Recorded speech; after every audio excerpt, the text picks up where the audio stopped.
Ang Pilipinas ngayon. Narito na ang pinakamainit na mga balita na nakalap sa bawat sulok ng bansa. Ihahatid sa bawat Pilipino saan man kayo sa mundo. Ang Pilipinas ngayon. Pakinggan ang bawat kaganapan sa bawat lalawigan. Ito ang Pilipinas ngayon. Magandang araw po sa ating mga tagapakinig. Welcome po ulit sa ating programang Ang Pilipinas Ngayon. Ito pong muli ang inyong lingkod, Steph Vicente. Samahan niyo po ako sa kabuuan ng ating palatuntunan. Tulad ng dati, mapakikinggan po ang ulat ng ating mga kapatid na himpilan sa probinsya, ang ating mga segmentong Balitang Negosyo at Kalakalan, Balitang Sports at Balitang Artista, maging ang ilan sa mga pangunahing balita mula naman dito sa ating bansa. Yan po sa kabuuan ng ating palatuntunan, Ang Pilipinas Ngayon. Mga kaganapan sa Kamaynilaan at mga kalapit na lalawigan dito sa Ang Pilipinas Ngayon.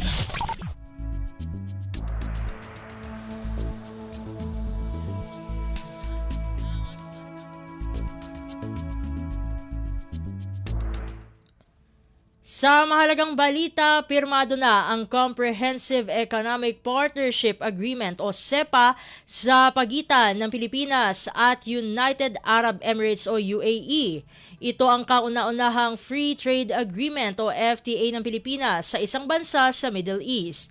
Ayon sa Presidential Communications Office o PCO, tinatayang magpapataas ng 10.13% ang CEPA sa Philippine exports sa UAE at magpapalakas sa kalakalan sa pagitan ng Pilipinas at ng Gulf region.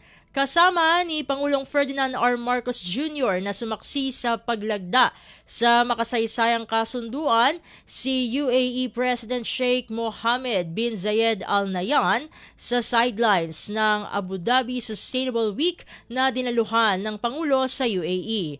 Sa tulong ng Comprehensive Economic Partnership Agreement, lalawak ang global trade footprint ng Pilipinas. Layon din itong pababain ang taripa, palakasin ang market access para sa goods at services, pataasin ang investment flows at lumikha ng mga bagong oportunidad para sa mga Pilipino sa UAE. Saklaw din ng kasunduan ang mga sektor ng digital trade, MSMEs, sustainable development, intellectual property, competition and consumer protection, government procurement at technical cooperation. Pasada ng mga balita mula sa Pilipinas para sa mga Pilipino saan man sa mundo. Ang Pilipinas Ngayon. Samantala, export ng Pilipinas sa United Arab Emirates, tulad ng nabanggit kanina, inasahang papalo ng 10.13% kasunod ng paglagda ng Comprehensive Economic Partnership Agreement. Ang detalye ng balita ihahatid sa atin ni Alvin Baltazar.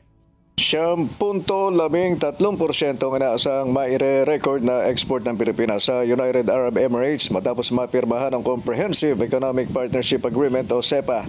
Ang CEPA ang kauna-unahang free trade agreement ng Pilipinas sa nasabing Middle Eastern country na magpapalawak sa presensya ng bansa sa pandaigdigang kalakalan. Ang nalagdaang kasunduan ay naglalayong mabawasan ng taripa, mapalakas ang market access para sa goods and services habang inaasahang madaragdagan din ang pasok ng investment bukod pa sa lilikha ng mas maraming oportunidad sa hanay ng Filipino professionals at service providers sa UAE.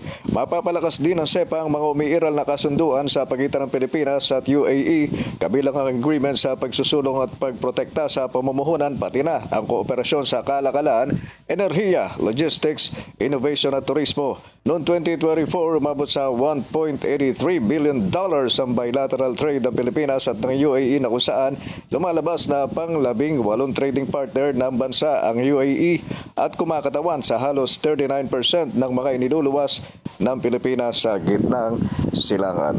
Mula sa Palasyo ng Malacanang para sa Bagong Pilipinas, Alvin Baltazar, Radyo Pilipinas, Radyo Publiko. Kumpleto, detalyadong balitaan, di papahuli sa mahahalagang kaganapan. Kamustahin ang inang bayan, ang Pilipinas ngayon. Sa iba pang mga balita, naging mabunga ang pakipagpulong ni Pangulong Ferdinand R. Marcos Jr. sa DAMAC Digital Executives bilang bahagi ng naging working visit ng Pangulo sa Abu Dhabi, United Arab Emirates. Tinalakay sa naturang business meeting ang planong investments ng DAMAC Digital sa Pilipinas na kinabibilangan ng pagtatayo ng data center sa Laguna at kolaborasyon ng DAMAC Group sa digital infrastructure sector ng Pilipinas upang mas mapataas pa ang potensyal nito bilang data center hub para sa cloud services at artificial intelligence o AI-driven technologies. Labis namang ikinatuwa ng Pangulo ang planong investment ng DAMAC Digital sa Pilipinas na lalo pang magpapalakas sa posisyon ng bansa bilang data center hub sa rehiyon na kabilang din sa key development goals ng Pilipinas. Pasada ng mga balita mula sa Pilipinas para sa mga Pilipino saan man sa mundo. Ang Pilipinas ngayon. Sa iba pang mga ulat, pinapurihan naman ni Pangulong Ferdinand R. Marcos Jr. ang napakalaking parte ng bawat overseas Filipino workers o OFW sa United Arab Emirates kasunod ng kanyang pakikipagdaupang palad sa Filipino community sa Abu Dhabi, UAE. Ani Pangulong Marcos, nagsilbing haligi ng ekonomiya ng bansa ang mga remittance, maging ang mabuting reputasyon na binuo ng mga Pilipino sa UAE. Ano man ang kanilang trabahong ginagampanan ay naging saliga ng bansa ang talento, sipag at pagpupunyagi ng bawat overseas Filipino worker. At sa lalo pang pinatibay na pang-ekonomikong ugnayan ng Pilipinas at UAE ay tiyak na mas maraming Pilipino ang mabibigyan ng oportunidad na mabigyan ng trabaho at maiahon ang kanilang pamumuhay.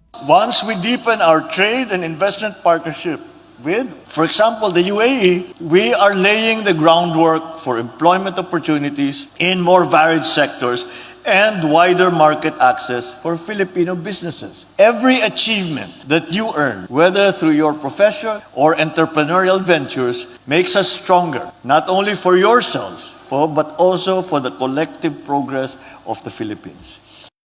Si Pangulong Ferdinand R. Marcos Jr. Kumpleto, detalyadong balitaan, di papahuli sa mahahalagang kaganapan. Kamustahin ang inang bayan, ang Pilipinas ngayon.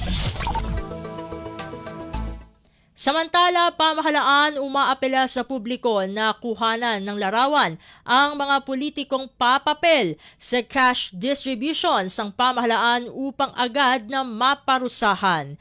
Ang kabuang ulat ihahatid naman sa atin ni Raquel Bayan.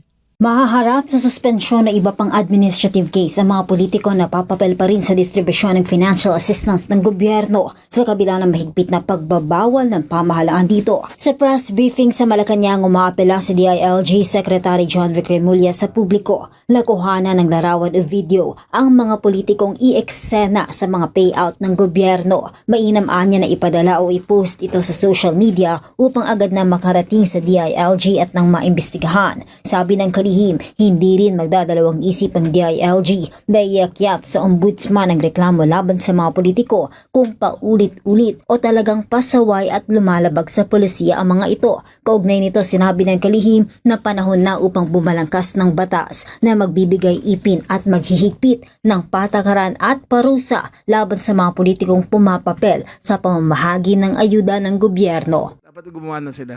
Kasi sa ngayon, yung anti-EPAL campaign was only born out of sa frustration ng mga tao in the last 15 years. So wala pa tayong codified conduct para dyan sa anti-EPAL campaign. It'd be a great help if the national legislature made steps para talagang mabawal yan. Mula sa Malacanang para sa Bagong Pilipinas, Raquel Bayan ng Radyo Pilipinas, Radyo Publiko. Pasada ng mga balita mula sa Pilipinas para sa mga Pilipino saan man sa mundo. Ang Pilipinas ngayon. Sa iba pang mga balita, nanindigan si Department of the Interior and Local Government o DILG Secretary John Vic Remulla na seryoso ang ahensya na masawata ang korupsyon sa Bureau of Fire Protection o BFP. Sa isang panayam, sinabi ni Remulla na maghahain siya ng reklamo sa Office of the Ombudsman laban sa mga individual na sangkot sa katiwalian sa BFP. Ayon sa kalihim, bumili na rin ang DILG ng 14,000 body cameras para sa lahat ng inspectors ng BFP para aniya mai-record ang mga pag-uusap habang sila ay naka-duty at ito ay didiretso sa kanilang database. File ko na sa ombudsman in due time basta proper na yung case build-up namin. But I want this to stop. We're so serious na nag-procure na kami ng 14,000 body cameras para sa lahat ng inspectors ng BFP. Para kung papasok sila, lahat ng naka-on yan, lahat ng pag-uusapan nila, naka-record straight to our database. Straight, pwede namin i-stream from our headquarters kung ano pinag-uusapan. Si DILG Secretary John Vic Remulla. Kumpleto, detalyadong balitaan, di papahuli sa mahahalagang kaganapan. Kamustahin ang inang bayan, ang Pilipinas ngayon. Samantala, pinoproseso na ng pamahalaan ang paghingi nito ng tulong sa International Criminal Police o Interpol para sa pag-aresto kay dating Ako Bicol Party List Representative Zaldico na nagtatago umano sa Portugal. Ayon kay Department of the Interior and Local Government o DILG Secretary John Vic Remulla, mayroon ng utos si Pangulong Ferdinand R. Marcos Jr. na formal nang mag-apply ng extradition treaty sa bansang Portugal kahit na walang extradition treaties sa dalawang bansa. Kung talagang nasa Portugal na ito ay malaki ang maitutulong ng Interpol para pauwi na ang dating mambabatas. Nahaharap si Ko sa kasong graft, malversation at falsification of public documents dahil sa paggawa ng maanomalyang flood control